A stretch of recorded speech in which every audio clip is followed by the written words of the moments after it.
ఏ country అయినా సరే abroad లో చదువుకోవాలి అనుకునే స్టూడెంట్స్ అందరికీ కూడా బెస్ట్ సర్వీసెస్ ప్రొవైడ్ చేస్తుంది విసోర్స్. సో విసోర్స్ త్రూ అబ్రాడ్ కి వెళ్ళి చదువుకునే స్టూడెంట్ అండ్ పేరెంట్ ఉన్నారు, వారితో మాట్లాడదాం. హలో అండి, మీ పేరు? అబ్రహాం. అబ్రహం. సో మీరేం చదువుకున్నారు? BSc in agriculture.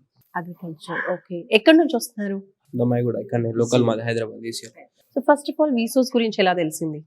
నేను మా ఫ్రెండ్ ఒకళ్ళు యూకేకి ప్రిఫర్ చేస్తుండే, అంటే వాళ్ళది ఉన్న ప్రాసెస్ అంతా స్మూత్ గా అయ్యింది, లోన్ కానీ అంత స్మూత్ గా అయితే నేను కూడా ప్రిఫర్ చేద్దామని విసోర్స్ వచ్చి. సో వాళ్ళు హ్యాపీగా అబ్రాడ్ కి విసోర్స్ తో వెళ్ళారు కాబట్టి వాళ్ళు మిమ్మల్ని రిఫర్ చేశారు. ఓకే, సో వచ్చిన తర్వాత మీకు ఎలా అనిపించింది ఇక్కడ ప్రాసెస్ అంతా కూడా? ప్రాసెస్ అంతా రాగానే ఇక నాకు అసలు ఐడియా లేకుండే. నార్మల్ గానే అగ్రికల్చర్ అంటే బయట కూడా అసలు జాబ్స్ లేవు, బయట ఉన్న సిచ్యువేషన్స్ కూడా కొంచెం క్రిటికల్ గానే ఉన్నాయి అగ్రికల్చర్ కి ఇంకా స్టడీ అయితే కొంచెం బాగుంటుందని ఫర్దర్ గా వెళ్తున్నాను అనమాట ప్రాసెస్ లోకి. రైట్. సో మీకు అంటే ఒక కన్ఫ్యూజన్ తో వచ్చుంటారు, క్లారిటీ వచ్చిందా వీళ్ళు మాట్లాడేది అంతా కూడా? ఎంత వరకు యూజ్ అవుతుంది అనిపించింది ఒక స్టూడెంట్ కి? 100% యూజ్ అవుతుంది, ఎందుకంటే రాగానే నాకు కూడా ఒక క్లియర్ సిచ్యువేషన్ అనేది అర్థమైంది. అంటే బయట కంట్రీస్ లో ఎట్లుంది అగ్రికల్చర్స్ అనేది ఎట్లుంది, మళ్ళీ ఇక్కడికి వచ్చినాక అది అయిపోయినాక లోన్ ప్రాసెస్ ఎట్లా. చాలా మంది స్టూడెంట్స్ ఇప్పుడు ఐటీ అని లేదంటే సైబర్ సెక్యూరిటీ, ఏఐ ఇలా అడ్వాన్స్ టెక్నాలజీ వైపు వెళ్తున్నారు. మీరు ఎందుకు అగ్రికల్చర్ చూస్ చేసుకున్నారు?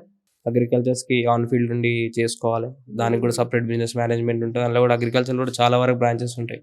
హార్టికల్చర్ అని, అగ్రోనమిస్ట్ అని, అందులో కూడా ఫార్మ్ మేనేజర్ అని, ఏబిఎం అని, అగ్రికల్చర్ బిజినెస్ మేనేజ్మెంట్ అని చాలా వరకు ఉన్నాయి బ్రాంచెస్. చాలా మంది దీన్ని ఫోకస్ చేయరు. ఇలా స్టూడెంట్ కి ఎన్ని విషయాలు తెలుస్తున్నాయి చూడండి. సో డెప్త్ అన్నిటిపైన మీకు ఒక ఐడియా ఉంది కాబట్టి మీరు అటువైపే మళ్ళీ ట్రావెల్ చేయాలనుకుంటున్నారు. సో మీరు చూస్ చేసుకున్నటువంటి ఈ కోర్స్ కి కూడా బ్యాంక్ లోన్ వస్తుందా? ఇన్ఫర్మేషన్ తెలుసుకున్నారా ఇక్కడ? వస్తుంది. బ్యాంక్ లోన్ అంటే మనకు వచ్చేసరికి ఇలా మనకు షూరిటీతో ఉంటుంది, నాన్ షూరిటీతో కూడా ఉంటుంది.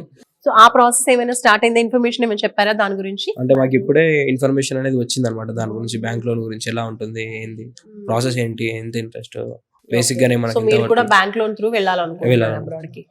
సో ఏం చెప్తారు ఓవరాల్ గా మీ ఎక్స్పీరియన్స్ విసోర్స్ గురించి? విసోర్స్ అయితే అందరూ రావాల్సిన ప్లేస్, బెస్ట్ ప్లేస్. రిఫర్ చేస్తే ఇంకా కొంచెం బాగుంటుంది, ఎందుకంటే అన్ని సొల్యూషన్స్ ఇక్కడనే ఉన్నాయి. ఎక్కడికి వెళ్ళినా సరే ఎట్లుంటుంది అంటే, నువ్వు ఒక దగ్గరికి వెళ్ళి బయట సపరేట్గా పోయి లోన్ తీసుకొని మళ్ళీ అక్కడ వాళ్ళతో మాట్లాడుకొని అంతా ఓకే చేసుకొని రావాలి అదేం చెప్పినారు. మా ఫ్రెండ్ ఒకటి మాత్రం ఇక్కడైతే ఒకటే దగ్గర నీకు అన్ని ఉంటాయి, అన్ని ఫెసిలిటీస్ ఒకటే దగ్గర ఉంటాయి. ఓకే, సో మీరు విసోర్స్ కి ముందు ఏమైనా కన్సల్టెన్సీస్కి వెళ్ళున్నారా? కన్సల్టెన్సీస్కి అయితే వెళ్ళలేదు. ఓకే, డైరెక్ట్ ఫ్రెండ్ రిఫర్ చేశారు కాబట్టి ఇక్కడికి వచ్చేసారు. నైస్, ఆల్ ద బెస్ట్ అండి. Thank you.